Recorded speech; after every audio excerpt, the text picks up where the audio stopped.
Avokat, do ta nisim pikërisht me atë që shpesh kemi diskutuar para zgjedhjeve, që ishte vendimi për zotin Berisha për sa i përket marrjes si pandehur për për aferën Partizanit tashmë të mirënjohur. Si e vlerëson këtë moment dhe çfarë do të thotë kjo? Sepse domethënë për shumë qytetarë mbase kjo është e paqartë.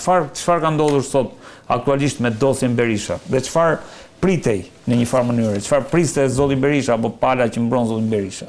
Tani se çfarë priste Berisha nuk e di realisht, po di të them domethënë që gjykata sot thjesht noterizoi në një farë mënyrë të gjithë, le të them, procedurën që është ndjekur që nga momenti kur SPAK-u, prokuroria, ka shkuar në gjykat me një dosje voluminoze në raport si me zotin Berisha dhe me ata të cilët janë pjesë e kësaj dosjes, zoti Jamar Maltezi, Fatmir Bektashi, se janë duket 5 për tyre. Po çfarë do të thotë? Çfarë ishte kjo? Çfarë ishte ky vendim sot? Vendimi është domethënë thjesht që çështja do kalojnë në seancë gjyqësore. Do të thotë që tani fillon gjyqi. Deri tani s'ka qenë gjyq. Deri tani ka qenë mas sigurimi personal për zotin Berisha, kurse nga ky moment proceduralisht ka filluar gjyqi për zotin Berisha. Pala e zotit Berisha priste që gjyqtarja, le të themi, Fiorella Davidi ta hidhte poshtë dhe të mos niste fare gjykimit.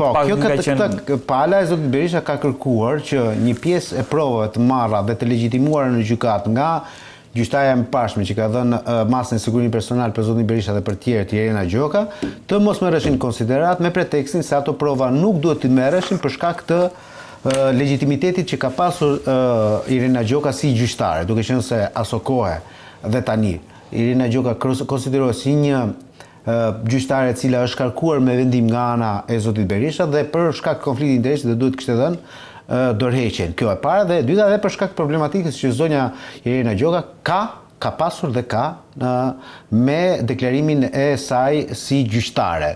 Duke qenë në formularin e deklarimit saj, kur është bërë reforma në drejtësi, ajo do duhet kishte deklaruar që ka pas një vendim penal ndaj saj nga shteti grek. Ky vendim ka dalë, është bërë publik nga shteti grek edhe nga shteti shqiptar, le të themi, nga ata që kanë dashur ta lexojnë. Të çudia vetë është domethënë që për zonjën Irena Gjoka, për gjyqtarin Irena Gjoka, as i lede, as këleqja, nuk ka marrë as edhe një lloj vendimi, nuk e ka shqyrtuar fare. Në një farë mënyrë kjo tregon hapur domethënë që kupola e sistemit drejtësisë është minimalisht le të themi ledhatuese për dikë, por të mos më thënë e kapur, edhe acaruese për dikë tjetër, sepse për gjyqtar apo për prokuror me shumë herë më pak le të themi problematika në raport qoftë me personalitetin e vetë, me punën që ka kaluar, me profesionalizmin apo dhe me pasurinë, sot janë të shkarkuar. Kurse zonja Irena Gjoka, që sepse mos deklarimi i rrem, sipas në 192 paragrafi 2, është vepër penale. Kur ty ta kërkon ligjërisht ligji që ti të deklarohesh dhe ti gënjen ose mashtron, atëherë kjo është futur në procedurën që në momentin e dekriminalizimit, ligji i dekriminalizimit konsiderohet vepër penale. Pra, thjesht për këtë arsye këta e kërkuar. Tani, unë e prisja realisht që dosja, se e kam thënë, sepse dosja është voluminoze. Unë nuk di që dosja ka prova për cilat janë për të çdo dyshimi, se këtë e vendos gjykata. Por, di të them domethënë që një dosje kaq e madhe e investuar nga ana e SPAK-ut nuk mund të dilte domethënë pa një lloj vendimi nga ana e gjykatës. Dy gjëra ka bërë gjykata. Këto pastaj e kam analizë, nuk e kam fakt dhe nuk di ta shpjegoj. Gjykata i ka bërë një nder, Fiorella Davidi ose gjykata në tërësinë e vet, i kanë bërë një nder zotit Berisha, ose është futur, le të themi, është bërë pjesë e pazarit politik të këtyre zgjedhjeve, se jo pa qëllim domethënë ky gjyq është shtyr disa herë, të paktën 6-7 herë. Domethënë është shtyr. Nuk ndodh le të themi përgjithsisht, jo veçanërisht, po përgjithsisht unë nuk mbaj mend, për shembull në 20 e kusur vite karrierë të time, domethënë që një gjyqtimi, kur shkon çështja e dërgimit të çështjes në gjyq, të më ketë shkuar 6 apo 7 herë, domethënë që të kthehet mbrapsht. Se s'ka kuptim, s'ka sens. Këtu gjyqtarja, po them edhe një, po analizoj, nuk po akuzoj.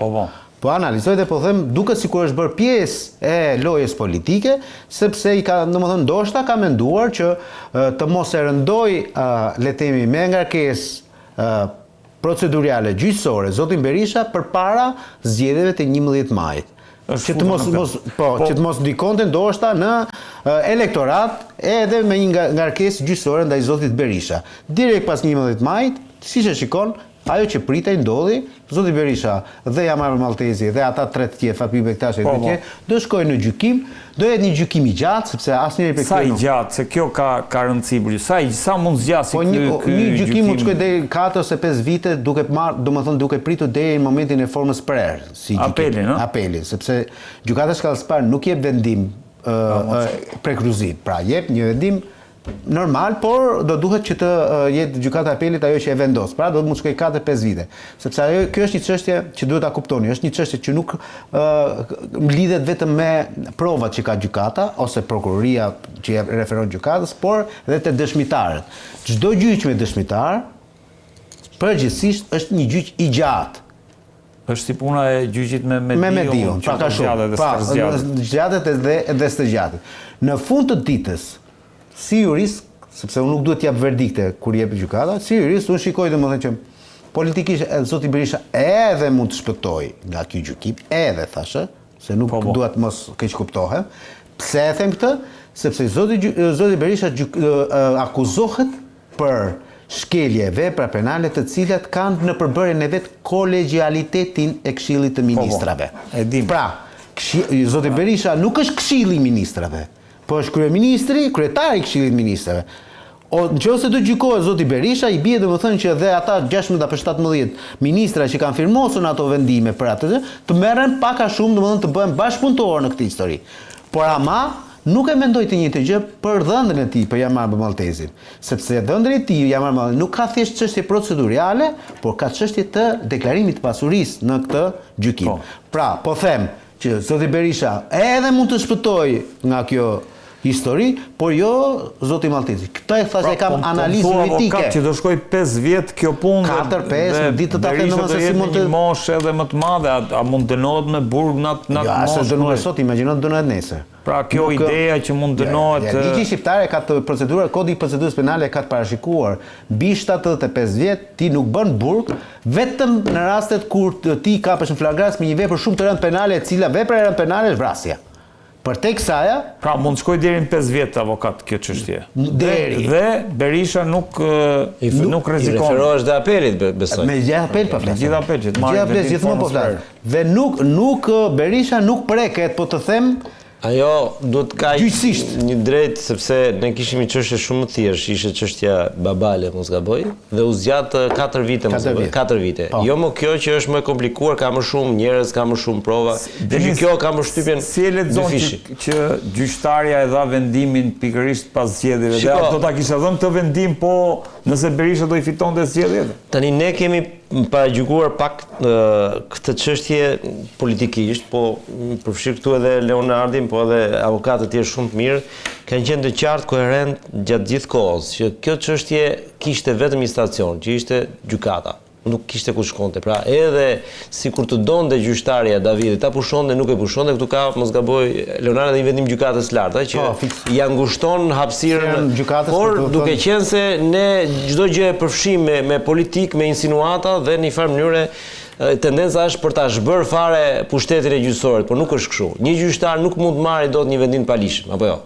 Jo, vendimin e ka marrë të lishme e Denis. Pikërisht pra, këtë po them pra. Ne edhe sikur të kishte vullnetin maksimal gjyqtarja për ta pushuar çështjen, nuk e pushonte dot. Këtë duhet të them pak a shumë. Jo, harroj atë, nuk e bën. Kështu që nga kjo pikpamje çështja ka qenë e zgjidhur. Edhe vetë le të themi trupa mbrojtëse e Berishës e ka ditur këtë, dhe për këtë arsye është shtyrë dhe efekti i shtyrjes ka qenë pikërisht për zgjedhjet në mënyrë që mos të përdorej çurja në gjykatë e çështjes para zgjedhjeve edhe si një lloj preteksti nga Berisha ose për të mos bërë pjesë e garës. Më fal që të bëj.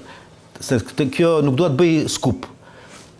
Denis, nëse do një gjyqtare ose një gjyqtar që të mos e çojë çështjen deri në këtë faze, pra që të mos ketë nga mbas një, le të themi, trajt politike ose një insinuat politike, të siguroj që nuk priste 6 muaj. Po. Dhe unë këtë e nis nga eksperjenca, unë nuk futem në mendjen e gjyqtarit. Le ta quajmë favori që mund i ketë bërë, po ajo është dhe taktika e avokatëve, se çdo gjë ajo e ka bërë sipas procedurës. Po, dhe avokati ka bërë punën e vet në një farë mënyrë. Nuk i mirë pret ajo, po të doj. Dakor. Thot një herë, dy herë, tre herë, unë jap gjykimin dhe marroj filmin. Unë po them, atë që po them unë që duket sikur nga njëra anë zonja Davidi, gjyqtarja, ka edhe një vendim të drejtë, madje duke i bërë edhe favorin e mos ndërhyrjes në procesin zgjedhor, të cilin ti apo unë mund të themi jo, dha pse e bëre këtë, se shkelje në funditës do të shkonte edhe përpara zgjedhjeve. Unë gjykoj domethënë që ka dhënë një vendim shumë të mirë. Domethënë vetë ka ndërhyrë aty ku nuk do ndryte, humbe me këllqet e tua, po edhe në gjykat do shkosh sepse do paraqitesh ose do japësh llogari. Po. Okej, sepse ajo nuk është se i futet themelit çështjes, por gjithsesi nga ajo. Ideja është Denis tani që Berisha humbi zgjedhjet, tani dhe u hap edhe le të themi u mor dhe i pandehur formalisht. Leonardo ka i drejtë kur thot, po ta vësh re, sot vendimi u prit me shumë qetësi. Imagjino ky vendim po t'ishe marrë 10 ditë para zgjedhjeve. Do ishte një zhurmë e jashtëzakonshme mediatike. Jo, dakord jam me ty. Qoftë nuk ka asnjë deklaratë nga Berisha në këto. Cili do jetë fati i Berishës pas kësaj, Denis, sepse fati i Berishës nuk lidhet fare me këtë vendim. Ta bëj parashtrimin se ideja është që me fitoren e zotit Trump, Berisha doli nga apo zbriti nga balkoni, pra ju hoq masa e sigurisë.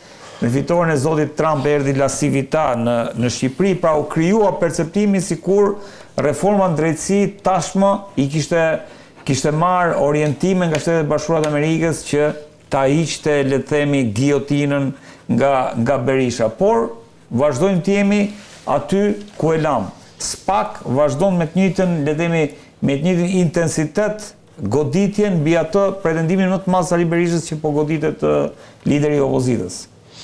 Unë e thash edhe një herë, Berisha këtë çështje nuk është se mund të jetë një, unë nuk besoj të paktën që ai do të fokusohet te kjo çështje gjatë këtyre muajve, është një histori e gjatë kjo që nuk ka për ta prekur, edhe sikur të futet në zgjedhje Berisha në 2029, prapë kjo çështje thjesht do ta shoqëroj, por nuk do të jetë pengesë për të. Pasi minimalisht do duhet, unë them më shumë se 5 vite, po minimalisht 5 vite. 5 vite i bie 2030. Po pati një vendim shkallës parë mund ndikoj, moralisht. Po, një moralisht, po jo politikisht dhe moralisht. Politikisht dhe moralisht. Po pati një vendim shkallës parë, po ja fut kod Denis, ha? Më falë që të ndërprat dyre. Okej, s'ka gjë, po ideja është 2027, për shembull, para 3-4 muaj para zgjedhjeve lokale, merret një dënim dhe zoti Berisha dënohet me 1 vit, po ja fut kot, Unë mendoj që Berisha nuk është se në këtë periudhë ka për ta përdorur si periudhë tranzicioni, pra unë nuk mendoj se ai do të jetë kandidat siç ishte kësaj radhe, do jetë prapë në 2029. Ai do ta linja ime është. Do të me zotin ti? Jo, kjo është bisedë. Linja ime është që ai do ta drejtojë Partinë Demokratike padyshim, po kandidat mund të vendosë. Kjo është dëshira jote. Jo bindje. Tani unë them që tani se çdo gjë vjen është çështje edhe Trumpi e kishte ndërmend vazhdonte edhe mandat tjetër, me sa duket e pa që nuk është kaq e thjeshtë kjo punë. Gjë çfarë tha Redi? Vendosin demokratët. Jemi dakord, vendosin demokratë, po se ti na shkaron një moderator në vllaz. Është edhe më e lartë. Nuk thash, Redi nuk thash që do heqë dorë nga Partia Demokratike. Sigurisht zoti është i pari, po. Nuk thash që do heqë dorë nga Partia Demokratike, por me që përmendi zgjedhje lokale, Berisha në zgjedhje lokale nuk garon. Kështu që nuk besoj se do të ndikoj. Ai do zgjedh kandidatët. Ore kishte edhe këtë në këtë zgjedhje thoni nuk do kandidojë Berisha për kryeministin e tjerë. Ai është gjë që unë në çdo ku kam qenë kam thonë ajo nuk diskutohet fare. Siç nuk diskutohet që do jetë prapë 2029. Jo, kësaj radhe ishte kandidat ai. Po pra, ishte kandidat për kryeministin. Në 2029 është edhe 4 vite më në moshë, është vështirë 85 vjeç, Redi. Nuk është bësh fushatë të gjitha, kështu që nga kjo pikpamje nuk është kaq e thjeshtë, mendoj unë. Ai do ta drejtojë PD-n, siç e tha, e ka mision ta drejtojë PD-n, po që të jetë me që lidhi me gjykatën, pra. Edhe një herë, në 2027 Berisha do të caktojë të gjithë të 61 kandidatët, ndoshta përveç Himarës që e cakton Vangjel Dule, se kjo dihet, linja nuk ndryshon për 2 vite apo jo Arians, besoj se ndryshon linja. Kush? Linja PD me Greqinë nuk ka përdryshuar për 2 vite. Se thash 61 kandidat do të caktoj 60 do të caktoj. Për sa kohë ne japim Sazanin që ta ndërtojë Xharet Kushneri dhe në Greqi ndërtojnë këta të opozitës për shembull. Ndërtojnë ata në Greqi, po mirë. Po kështu thonë për ishuj. Det për det që e ka. Atëherë 60 kandidat thash unë do t'i emroj doktori në 2027, një do ta emroj Vangjel Dule, atë të Himarës. Në rregull jemi. Dhe kjo emërimi kandidatit nuk e pengon Leonard për gjyqin. Çfarë do vendimi të ketë gjykata? Që sta se pengon. Moralisht. Ti thua nën 5 bashki prap më poshtë do vej PD-ja. Tani ç'është ndikoj? Jo, apo unë papitem shumë dhe jam I zhgënjur me ty. Sepse s'u zhgënjur fare. Po më pyetësh që të paragjykosh Oreksin e PD-s. Jo, një sekondë. Ta shtroj. Leonardi tha, vendimi I gjykatës mund të ndikojë tek PD-ja e Berishës. Dhe unë I thash, në 2027 nuk ka çfarë ndikon, se kandidat do e vendos doktorin me dorën e tij dhe më poshtë se 5 mandat nuk merr, 5 bashki nuk merr PD-ja. Kemi reformë territoriale. Po edhe mund të kemi atë di Rama. Me 35 ton. Domthonë është një reformë që e di vetëm një njerëz tani, se di më askush. Çdo gjë di as shoqëria civile. Nuk e di më vetëm se thonin Berisha dhe Rama. Jo, tani vetëm Rama. Se do ketë rindarje territoresh. Jo, po them mund të ketë reformë territoriale. Jo rindarje territoresh, po gjithsesi. Arjan, nëse ke I koment për këtë vendimi për Berishën, okej, unë... Jo, mund të them vetëm 2 fjalë që... Patjetër, pastaj nisim... Unë mendoj që Sali Berisha po tregon që është fitimtar I zellshëm, është fitimtar që ja del gjithmonë ban që të humbas zgjedhjet po fiton mbi drejtësinë. Dhe kjo është një aftësi jashtëzakonshme. Edhe demokratët duhet ta vlerësojnë shumë këtë kapacitet të këtij njeriu I cili përveç se ka arritur të ndërtojë një lidhje providenciale me Zotin. Shqipëria kishte 4 kompani celulare, I bëri 3, tashmë ka 2, por ka harruar të numërojë dhe kompaninë e lidhjes drejt për drejt me Zotin, cilën e mban linjë private Sali Berisha. Kështu që ky është një avantazh shumë I madh që kanë demokratët, sepse këta të PS-s nuk e kanë këtë lidhje direkte. Edi Rama ka thënë që ka lidhje direkte vetëm me liderët e Bashkimit Evropian. Por nuk ka lidhje direkte. Ta e ka me Macronin. Po, Rama flet me Macronin, flet me Melonin, flet me zonjën von der Leyen, por nuk flet me Zotin. Kështu që për demokratët kjo është një fitore shumë e madhe dhe mos harroni që drejtësia patjetër që ka këtë dimensionin providencial. Dhe ti je fitimtar mbi drejtësinë është aftësi jashtëzakonshme. Ja ka dalë ky njeri në 35 vite të fitoj mbi drejtësinë. Dhe gjëja tjetër që duhet shikojmë është kjo që kur unë po shkruaja librin Neoshqiptarizmi, u re një gjë interesante. Ne shqiptarët, edhe vallet, ndryshe nga shumë shoqëri të tjera, I kemi karakteristike, sepse I kemi 1 hap para, 2 hapa mbrapa. Nuk janë gjithashtu, përse na çfarë? Jo, pjesën më të madhe të valleve, edhe në veri, edhe në jug I kemi kryesisht 1 hap para, 2 hapa mbrapa. Është shumë interesante që Sali Berisha ka dalë mban që në këtë vallen problem shoqëror tani. Në këtë vallen me drejtësinë, të politikës me drejtësinë, ne bëjmë gjithmonë 1 hap para, 2 hapa mbrapa. Pra vallja po shkon aty ku duhet dhe Berisha ja del mban gjithmonë ti pri valles. Dhe ti jesh në krye të valles. Dhe ti jesh fitimtar mbi drejtësinë. Dhe të arrish ta mbash këtë vallë gjithmonë 1 hap para, 2 hapa mbrapa, është aftësi që meriton të konsiderohet e jashtëzakonshme. Ndërkohë, Arjan, ke qenë në Shtetet e Bashkuara të Amerikës, si I pe zgjedhjen në Shqipëri nga Washingtoni, le të themi. Si I vlerëson se tani po futemi tek le të themi këtë çështja kryesore, ajo që po zihen në opinionin publik, domethënë këto zgjedhje ishin, domethënë, a e zgjidhen problemin e madh që ka të paktën sot sistemi politik në Shqipëri, që duket se është një krizë që sa vjen edhe përkeqësohet dhe riciklohet në kuptimin që bëhet edhe më keq. Po, mund të them që Rama ja doli mban që të vjedh 700.000 votat e veta, por nuk arriti të vjedh 70.000 vota më tepër, të cilat I kishte në 2021, pra ka 70.000 vota më pak se sa në 2021. Dhe kjo s'ka 70.000 vota. Ska pas 800.000 vota në 2021. Jo, janë bashkë me diasporën. Po themi me diasporën për vota që janë marrë këtu, është aty Rama. Është 715.000 vota. Jo, është më shumë. 715.000 vota. Mund ta shikosh, mund ta verifikosh.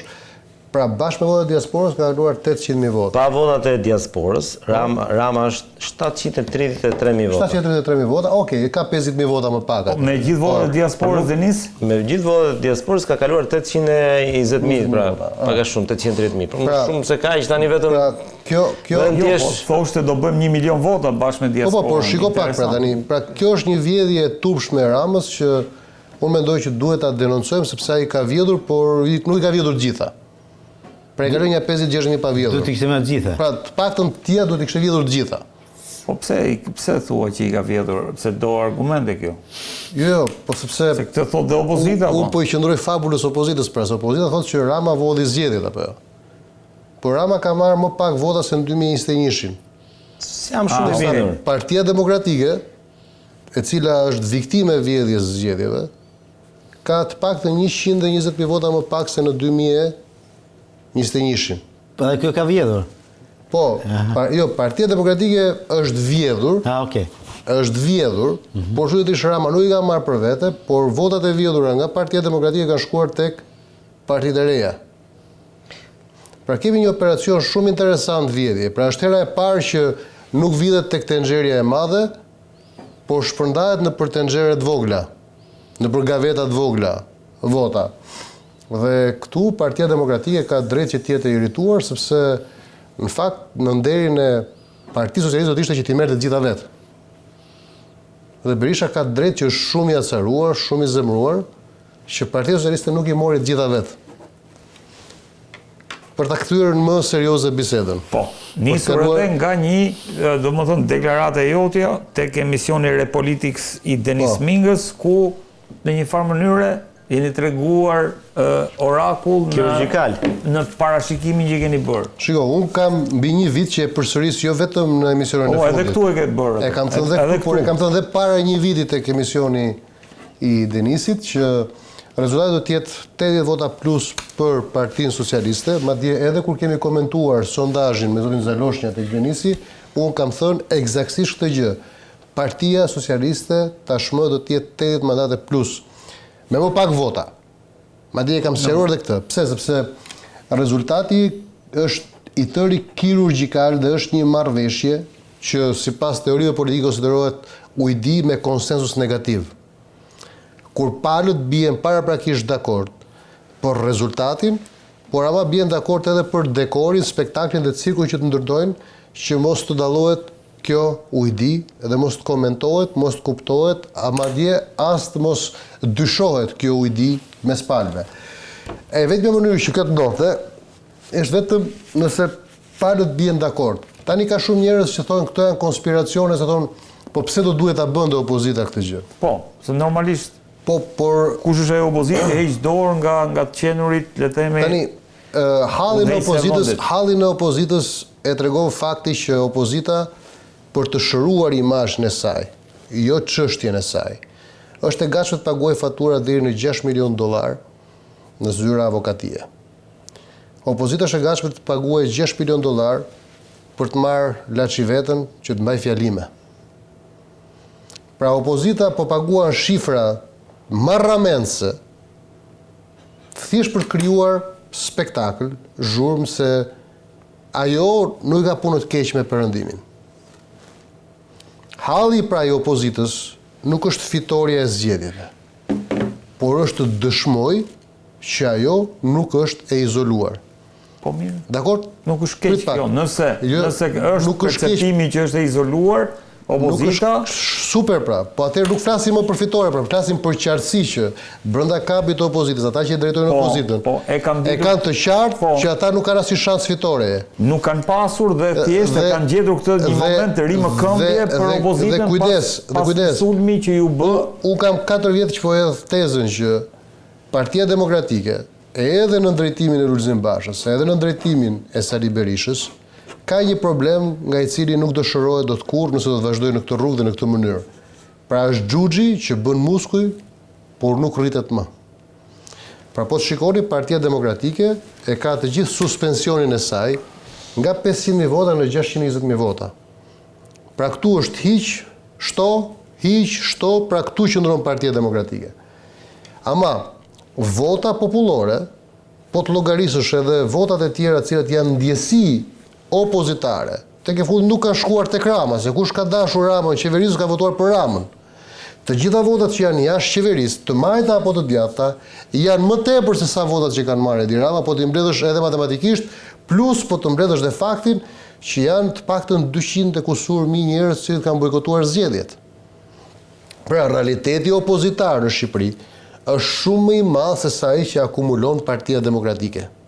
Me votat le themi të pavendosurve është Milorad Rama, se kështu me votat është 52% është. Po, shiko, Rama. Edhe sikur ti mbledhësh bashkë gjithë ata të vegjël me PD-n nuk vjen sa Rama. Dakor, por me ato 200, me ato rezervuar 200.000 vota patjetër. Edhe ajo është votë. Patjetër. Çfarë kemi realiteti? Jo, po në 2021-shin Rama 48% mori dhe votat e atyre ishin mbi. E kuptoj, por kjo ka të bëjë me pjesëmarrjen. Dakor, në rregull. Pra, rritja artificiale dhe numrit mandateve. Edhe përqindjes Ramës nuk ka të bëjë me shtim votash, pra. Ka të bëjë me rënien e pjesëmarrjes. Që do të thotë që Rama është shumë i aftë që të maksimalizojë votën në çanakun e tij. Dhe këtu ai lojën e luan pothuajse përsosmërisht. Sipas opozitës është edhe i aftë që të korruptojë njerëz të FBI-t që lobojnë kundër opozitës, që në 2021-shin, domethënë Partia Demokratike ishte shumë afër fitores, po u pengua, thash, nga ajo që njihet ndryshe si kodi zgjedhor që u miratua në 5 qershor, por që u anulua më pas nga Rama dhe ajo opozita që ishte mbetur. Këto janë aftësi që e kthejnë Ramën në një subjekt penal. Po nuk do të flas për këto dhe aftësish. Këtë prapo se pra nuk është. Nëse këto janë vërteta, nëse këto janë vërtet, dakor, po. Ke rastin Durrës se s'po marr emra, ke rastin Durrës nuk do të flasë ndryshime në kod, nuk ka lidhje me probleme penale. Ndryshimi në kod është taktike penale. Në rregull, gjeti momentin që si ishte opozita i bëri. Unë nuk dua të flas për këtë pjesë që është pjesë e një tjetër lloj diskutimi, po. Areali, sepse është areali juridik aty pastaj. Nëse Rama që nga kaq i zoti sa korrupton, dhe nuk kapet, ky është problem tjetër. Por vota opozitare në 2021-shin ishte ajo votë që ishte. Po jo fituese pra. Jo fituese. Po që të ishin koalicionet do ishte tjetër gjë, se do krijoi klim tjetër një vit përpara, po gjithsesi. Ndërkohë që atë Rama nuk kishte gjatë gjithë kohës. Se ky është argumenti pra. Pra Rama nuk ka nevojë të korruptojë FBI-n. Rama ka blerë opozitën. Kaq e thjeshtë është, sepse asnjë njeri nuk e po themi nuk e heq dot nga kujtesa faktin që Rama për dashurinë që ka për opozitën e sotme, Rama për Berishën, Rama për Bashën, Rama për Metën, Rama për Monën, pra apo për të katërt së bashku, bëri që ndërkohë që në parlament në 2019, 2020, 2021 kishin një komision të reformës zgjedhore, ku ishin zonja Hajdari dhe zoti Murrizi pjesë e tryezës, Rama ndërtoi këshillin politik, pra një strukturë ekstra politike, për t'i dhënë zë, fuqi dhe ndikim opozitës. Vendimet e këtij këshilli i anuloi më pas me Murrizin edhe me Hajdari. Nuk i anuloi, por ai thjesht luajti me ta. Po prit pak një sekond, pra sepse në momentin që ai ka hapësirë dhe luan mes tyre, ai sigurisht do bëj interesat e vetë, se ai nuk po hyn që të fitojë PD-ja. Dhe të njëjtën gjë ka bërë tek kësaj radhe. Pra loja ka qenë e tillë.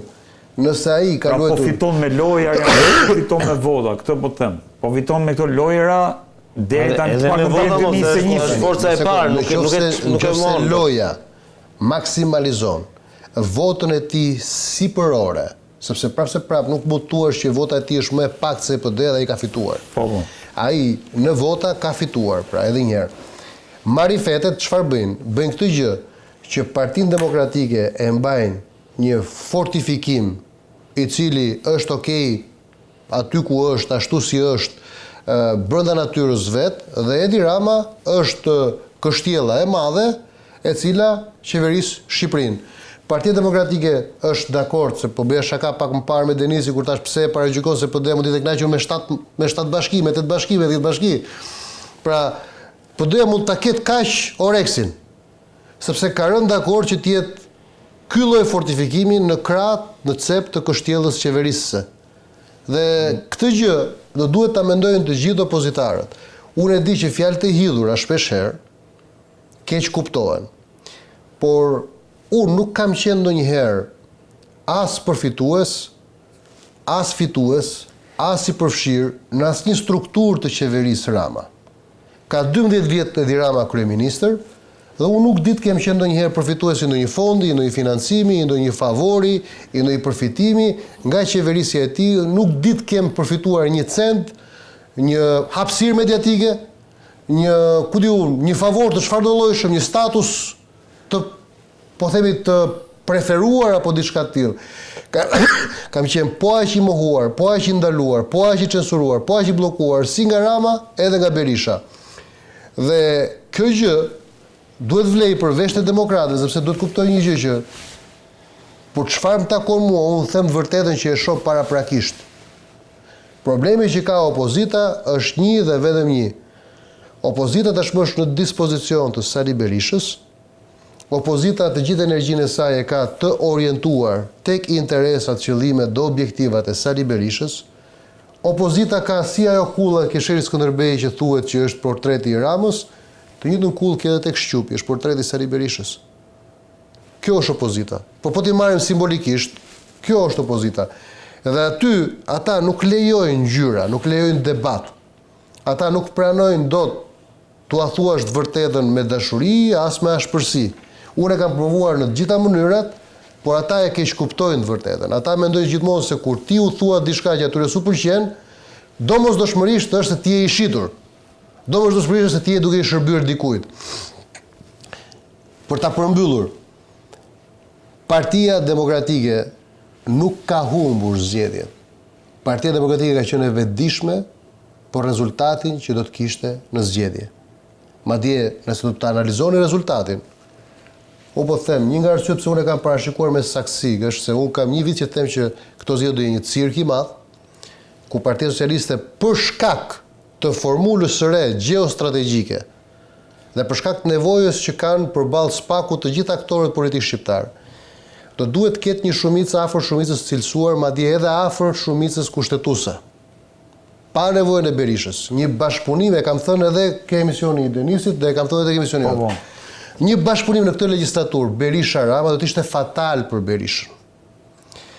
Por Berisha ka marrë të gjitha garancitë nga partneri i tij Rama, që shumica e cilësuar që Rama do të ketë kësaj radhe në kuvend, nuk do të jetë arbitrare kundër Berishës. Ma do të respektoj plotësisht agjendën e tyre të përbashkët. Nëse në reforma, sepse Berisha ka mundësi, e forcon doktorin. Berisha ka mundësi, atë që ti the, sepse ai ishte sekreti. Gjyqi u negociua apo jo. Gjyqi zgjat 5 vjet. Pra një njeri që shkon 85 vjeç i pa gjykuar apo nën gjykim, ka mbyll punë me drejtësim, pra asgjë nuk do ta prek më. Dhe ky është edhe basti që ka Sali Berisha me veten e tij.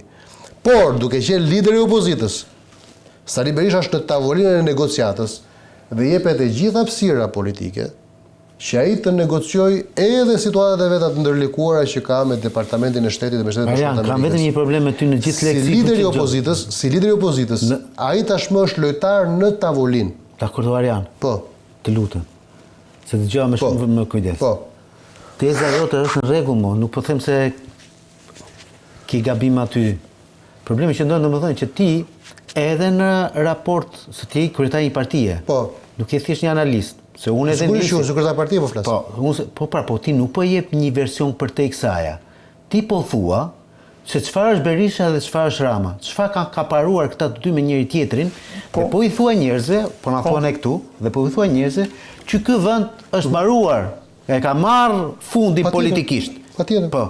Tani një kryetar partie për mua, them, se tani gjithkush ka mendjen e vet, që mendon domethënë të shikoj për te kësaj. Po s'mora pjesë të zgjedhjes, pra unë kam lëshmëri. Po nuk të marrësh, nuk është të thënë që ti je kryetar partie mos të marr kurrë, ore. Po jo pra marrësh, por një sekond. Pra, ti duhet të flasësh për te kësaj, ti duhet të thuash që po është kështu, po zgjidhja është kjo. Se ti mos na lënë me zgjidhjen. Pyetja, jo, unë kam zgjidhjen, por pyetja është kjo, domethënë. Pyetja është kjo. Se ti po thua që këta të dy do rinë prapë deri në 2029. Dhe prapë një film do të shoh. Deri në 2029. Këta do jenë deri në 2049. Po më dej zoti sa u jep ashuja, domethënë shëndet pra. Shiko, për çau takon këtyre të dyve? Po pra, po atëherë ata do jenë. Atë ikim neve që këtu. Problemi Ose thuaj njerëz, ti ke do ketë rotacion e di që është puna avokat. Mua nuk më vjen fare keq për njerëzit dhe nuk kam ndërmend fare të ndriçoj njerëzit sepse ne për njerëzit flasim këtu më. Jo, po s'më interesojnë fare. Okej, në rregull, të çështje çështje unë kam një vendim të prerë me veten time. Përpiqet që të sqarojë çfarë mua nuk më intereson njerëzit sepse njerëzit nuk i gënjeva unë, avokat. Njerëzit nuk i gënjeva unë. Njerëzit i kanë dhënë. Po s'të tha njëri që i gënjeva, po ti ke detyrimin qytetar, edhe si kryetar i një partie, sa do pak e vogël. Ja e pa jo fare. E kema po fare më se unë moral kam, unë kam 20 vjet që po them të vërtetën. Unë kam 20 vjet që po flas çfarë mundem. Unë kam 20 vjet që po paralajmëroj. Ore ti ke thua të vërtetën, po nuk po jep zgjidhjen, po them edhe një të bëra pyetje ndryshe. Një sekond, se ti tani po thua ky është i keq, ky është i keq, ne marruam këtu. Po flasim për zgjedhje. Një sekond. Nëse Denisi, Redi apo ti do më pyesni mua cila është zgjidhja. Po pra këtë desha di. Dalim aty. E apo zgjidhje, nuk është problem, por pyetja është si show zgjedhjet. Unë si show do u bëj përgjigjem korrektisht pyetjes. Tani vetëm një sekond. Të lutem, se është shumë e rëndësishme kjo. Unë shqiptarëve u kam dalë borxhit për çfarë më takon mua. Në gjitha mundësitë, në gjithë mia, unë u kam dalë borxhit. Por nëse shqiptarët japin 800.000 vota Edi Ramës, duke e ditur se kush është, i japin 530.000 vota Sali Berishës, duke ditur shumë mirë kush është. Nëse ka 60.000 shqiptar që japin vota për Tom Doshin, akademik Tom Doshin, njëri me ide brillante, të jashtëzakonshme, apo jo? Po mos i gjykojmë shqiptarët se e dinë vetë ku të japin vota. Jo, po s'po i gjykojmë, unë po them të vërtetën, nuk po i gjykojmë. Nëse ti sot në listat e partive të mëdhaja nuk ke fitues, të paktën okej, po themi që të gjitha listat ishin lista skandaloze. Por të paktën parimi i listave të hapura, kush ishte? Kush ishte më? Kush u prezantua dhe nga këto partitë e reja si parim? U prezantua që do votohen më të njohurit, më të zotët, më popullorët dhe më të mirët. Kush fituan? Anonimët, të panjohurit dhe të pashkolluarit. Po thua tek gjitha listat. Tek gjitha listat më. Shiko listat masivisht me përjashtimet vogla, fituesit janë niveli më i ulët i atyre listave. Pra, pralla e madhe e listave të hapura. Mund të themi që janë njerëz publik, po jo niveli i ulët, se kjo pastaj është histori tjetër. Nuk janë njerëz mediatik, nuk janë njerëz politikisht të afirmuar, apo nuk i kemi njohur. Si matet cilësia publike më? Se kur votojsh në parlament, ti do të kesh një aftësi publike. Mund të kenë aty në zonat e veta kanë mbështetje. Çfarë bën ai? Del flet në balkon. Po e njohin. Zonat në qytetet e Shqipërisë janë po s'ka shanse. Po nuk ka shanse. Paka shumë njerëz. Po gjithsesi. Ne e dim vërtetë që njerëz që jo, unë them këtë, pyetja ime është kjo. Pse thua u negociua gjëja kur Partia Demokratike dhe kushdo qoftë, asnjë parti e madhe opozitare nuk zgjedh kurrë 3 në opozit. Domethënë, nëse ka 2 opsione, po e thash pra, sepse halli i partisë, unë e thash pra se e kaluam këtë hall. Halli i Partisë Demokratike nuk ka qenë dhe nuk ka për të qenë fitoria. Por mbajtja e Sali Berishës si lojtar me kapacitete të plota negociuese për hallin e tij. Pra të qenurit forca kryesore opozitare e Partisë Demokratike do të thotë që Sali Berisha. Ky opinioni ju, ti thua që është opinion, më është analizë. Thua që me Berishën PD-ja nuk mund të vi kurrë në pushtet dhe Berisha po negocion vetëm. Jo me Berishën, jo. Jo, unë po them me këtë mentalitet. Se edhe po të ndryshoj leadership PD-ja. Po. Edhe po të ndryshoj leadership PD-ja. Edhe po të ndryshoj leadership Po, edhe po të ndryshoj leadership. Nëse ka mentalitet ekskluziv, asimilues, pra përjashtues, jo ndërtues, jo përbashkues, jo harmonizues të energjive, po vazhdojmë me këtë mentalitet që ne jemi, do na bindeni ne. Logjika është kjo që vlejnë vetëm ata njerëz që janë brenda nesh, vlejnë vetëm ata njerëz që janë pjesë e tavës tonë. Janë 500.000 vota. S'do ta zgjidh më. Po s'do ta zgjidh se këtë parim. Është argumenti që përdoret. Po lëre më çfarë ka 7.000 vota ka një personazh që doli për 2 vjet dhe bëri parti miting. Ti tjetër ka 60.000 vota Tom Doshi. Që janë 500.000 vota të këtyre? Pra 135.000 vota, pra 1/5 e këtyre e morën personazh anonim. Janë që nga e diskutueshme edhe kjo puna e 500.000 votave. Nuk është kështu më. Çështja është, çfarë do t'u japim shqiptarëve si zgjidhje. Në qoftë se shqiptarëve si zgjidhje do t'u japim fragmente, sloganesh, fragmente, mitingjesh, që ai që bën mitingu më të madh dhe ka sloganet më efektive dhe ka strukturë më efektive në terren, merr më shumë vota dhe thotë unë jam më i forti këtu dhe do mbindeni mua, po vazhdoi kështu Edi Rama është më i forti nga të gjithë dhe kështjella e Edi Ramës ka për të mbetur e pa lëvizshme aty lart. Jo, argumenti që përdoret nga Partia Demokratike është që ne jemi partia më e sulmuar, jemi partia që le të themi është më e goditur nga Edi Rama për shkak se prej nesh është më i frikësuar. Çfarë presin ata tani? Ata janë në luftë. Ata janë në luftë, ata janë betejë për të marrë pushtetin. Me kë do e bëj luftën Edi Rama? Po ta bëj luftën me mua. Po jo luftë nëpërmjet drejtësisë sot Berisha nëpërmjet SPAK-ut, ku sipas Berishës se unë po bëj oponencën. E kuptoj, por shikoj. E di ç'është puna në këtë botë gjithmonë në rast se ti beson se ke parime dhe vlera, ka një instancë që është përballja e vetmuar pa partinë politike në çdo betejë që ti mendon se është e padrejtë dhe e politizuar kundër teje. Fakti që ti ja hypën partisë dhe me fjalë tua që unë nuk kam interes ta përdor partinë për çështjet e mia, por faktikisht gjithë partia është në funksion të interesave tua. Pra nuk është më luftë politike. Nuk është më luftë politike sepse jeni në të njëjtin terren, ti dhe Rama, pra ky zotnia, lideri i opozitës dhe kryeministri janë në të njëjtën lojë. Tek e fundit, si do e marrim vesh ne nëse drejtësia është e politizuar apo është duke bërë punën e saj? Tani Sali Berisha nuk është Red Varaku, as Denis Minga, as Leonard Karaj. Sali Berisha ka qenë president, ka qenë kryeministri i këtij vendi dhe është afërmendsh që ndaj tij mund të ketë dyshime serioze, ndoshta me fakte, ndoshta pa fakte, po ka arsye që ai të jetë nën dyshim nga drejtësia. Ai nuk mund të thotë që unë jam i pafajshëm vetvetiu. Dhe ai nuk mund të pretendojë që çfarë ka bërë ai si kryeministër duhet të certifikohet nga fjala e tij dhe përbetimi i tij se ai ka qenë burr i ndershëm. Po dhe koha po jep. Nuk preka asgjë thotë. Po jep drejt Denis, nuk është ti Arjan. Po e thash pra, patjetër pra ai me drejtësinë ka fituar. Po. Ai ka fituar me drejtësinë. Patjetër që po. Është fitimtar. E vetmja gjë që e bën Sali Berishën të ketë natyrë fitimtare është fakti që drejtësia kur deri sot nuk ka arritur ta prek Sali Berishën. Pra i vetmi njeri që e ka gjunjëzuar plotësisht drejtësinë dhe e ka bërë si i ka dash qefi punën me drejtësinë është Sali Berisha. Dhe kjo meriton të heqësh kapelen, i ka ulur në gjunjë. S'em dakord fare me atë, po nëse vazhdo tezën. Jo, vazhdo. Jo, avokat. Vazhdo se ke punë tjetër, kjo është jemi tek çështja me drejtësinë, po vazhdoj bisedën sepse un kam një diskutim tjetër. Po tani Arjani thotë domethënë i ka fituar. Ai është sot në gjyq. Çfarë ka fituar ai? Do zësi 5 vjet pra s'ka. Po 15 vjet mo, është peng i drejtësisë, nuk më intereson fare. Si peng i drejtësisë? Po është peng mo zotri, do rri aty te dera e drejtësisë. Do rri te dera e SPAK-ut, po rri sot një herë në 2 javë shkon te SPAK. Ashtu ka qenë te Trumpi kurse.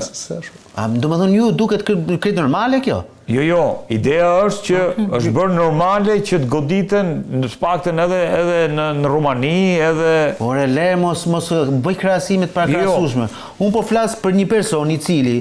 Ore, Erion Velien e ke marrë për Leskash e ke në Burg. Po se ka marrë për Leskash mëse i hapën derën dhe e futën brenda tani për Leskash tani. E ke në Burg më burr tani. Po le të jenë në Burg mos. Ilir Medën e ka për Leskash më di e gjuhet edhe me çok në kokë. Po prit se edhe ky tjetri ne di një vit në Burg më burr.